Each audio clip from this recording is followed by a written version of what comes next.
Hello students, आप सभी का स्वागत है A2 क्लासेज में।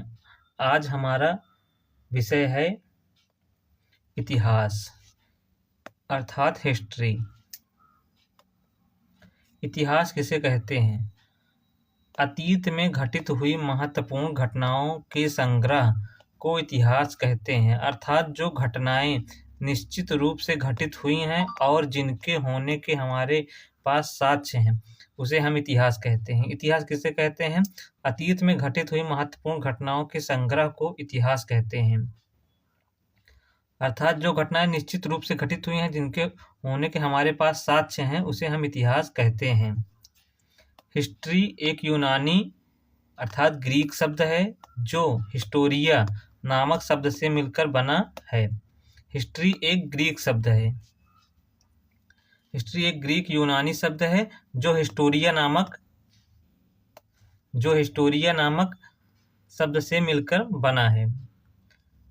हेरोडोटस को इतिहास का पिता कहा जाता है। हेरोडोटस को इतिहास का पिता कहा जाता है।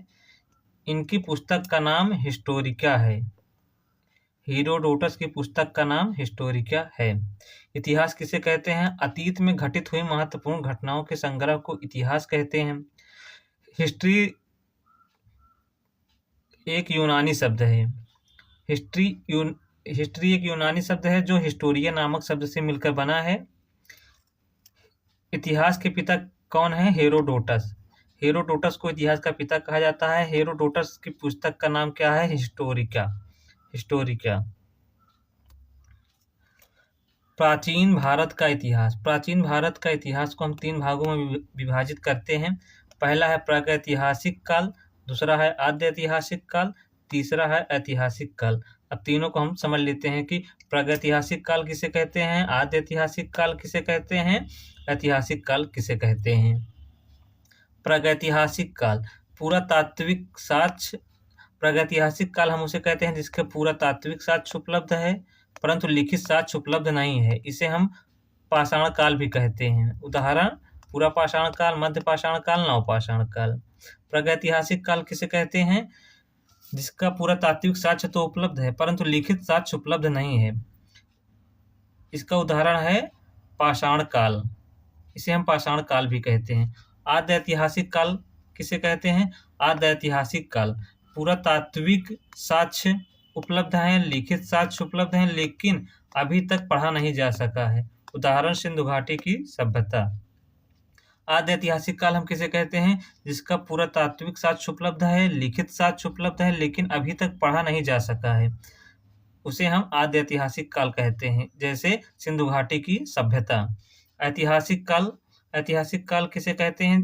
जिसका पुरातात्विक साक्ष्य एवं लिखित साक्ष्य दोनों उपलब्ध है तथा इनकी लिपि को पढ़ा भी गया है। उदाहरण: लगभग 600 ईसा पूर्व के बाद का समय या काल। ऐतिहासिक काल किसे कहते हैं? पुरातात्विक साक्ष्य एवं लिखित साक्ष्य दोनों उपलब्ध हैं। ऐतिहासिक काल जिसका पुरातात्विक साक्ष्य, लिखित साक्ष्य दोनों उपलब्ध है तथा इनकी लिपि को पढ़ा भी गया है, उसे ऐतिहासिक काल कहते हैं। उदाहरण: लगभग 600 ईसा पूर्व के बाद का समय या काल।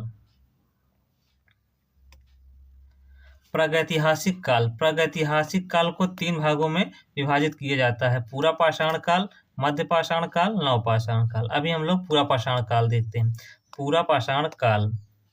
पूरा पाषाण काल का जो मानव था वह एक प्रकार से घुमंतु था। वह सिर्फ जंगलों में घूमा करता था और अपना पेट भरने के लिए भोजन एकत्र करता था, बस।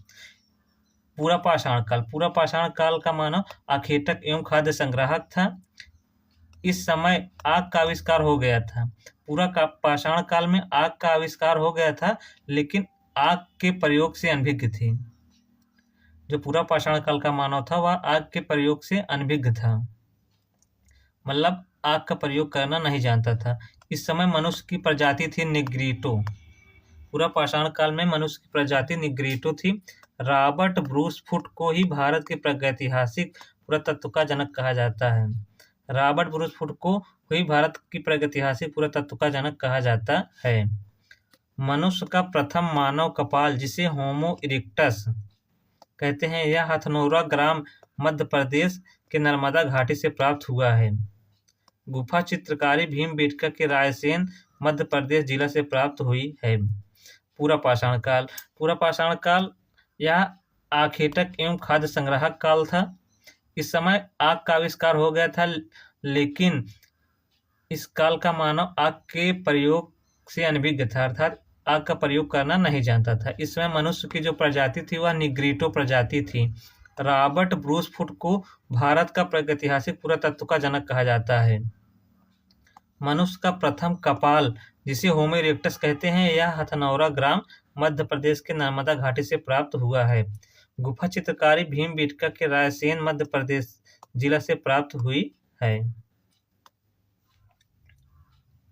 मध्य पूरा पाषाण काल। औजारों का आकार छोटा हुआ, जिसे माइक्रोलिथ कहा गया।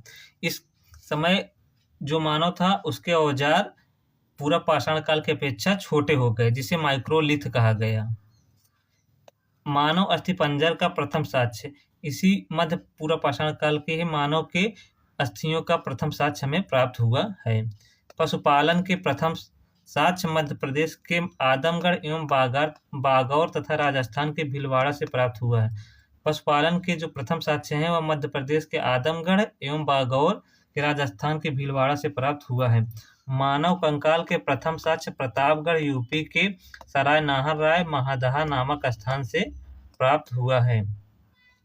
मध्य पूरा पाषाण काल। औजारों का आकार छोटा हुआ, जिसके कारण इसे माइक्रोलिथ कहा गया। मानव अस्थिपंजर के प्रथम साक्ष्य मिले हैं। पशुपालन के प्रथम साक्ष्य मध्य प्रदेश के आदमगढ़ तथा बागौर एवं राजस्थान के भीलवाड़ा से प्राप्त हुआ है। मानव कंकाल के प्रथम साक्ष्य प्रतापगढ़ उत्तर प्रदेश के सराय नाहर राय और महादहा नामक स्थान से प्राप्त हुआ है। नवपाषाण काल। इसे नवपाषाण युग भी कहते हैं। नवपाषाण काल को नवपाषाण युग भी कहते हैं। इस काल के औजारों को सिल्ट कहा जाता है। नवपाषाण काल के औजारों को सिल्ट कहा जाता है। इस काल में मानव आग का प्रयोग करने लगा था। इसी काल में पहिए का आविष्कार हुआ। मानव ने आग की खोज पूरा पाषाण काल में की थी, लेकिन आग का प्रयोग वह नवपाषाण काल से करने लगा था। मनुष्य ने आग का प्रयोग नवपाषाण काल से करना प्रारंभ कर दिया था। इसी काल में पहिए का आविष्कार हुआ। नवपाषाण काल में ही पहिए का आविष्कार हुआ। कृषि के प्रथम साक्ष्य मेहरगढ़ बलूचिस्तान पाकिस्तान से प्राप्त हुआ है। कृषि के प्रथम साक्ष्य मेहरगढ़ बलूचिस्तान पाकिस्तान से प्राप्त हुआ है। इसी स्थान से ही मानव के अस्थायी जीवन का प्रथम साक्ष्य एवं मानव बस्ती के प्रथम साक्ष्य प्राप्त हुए हैं। मकानों के वर्गाकार एवं आयताकार अवशेष प्राप्त हुए हैं। अस्थायी जीवन का प्रथम साक्ष्य एवं मानव बस्ती के प्रथम साक्ष्य प्राप्त हुए हैं। मकानों के वर्गाकार एवं आयताकार अवशेष प्राप्त हुए हैं। महत्वपूर्ण स्थल बुर्ज होम और गुफा कराल। जम्मू कश्मीर से हमें गर्तावास कब्रों में मालिक के साथ कुत्ते को दफनाया गया है प्राप्त हुआ है। कोल्डीवा प्रयागराज से धान चावल की खेती के प्राचीनतम साक्ष्य प्राप्त हुआ है।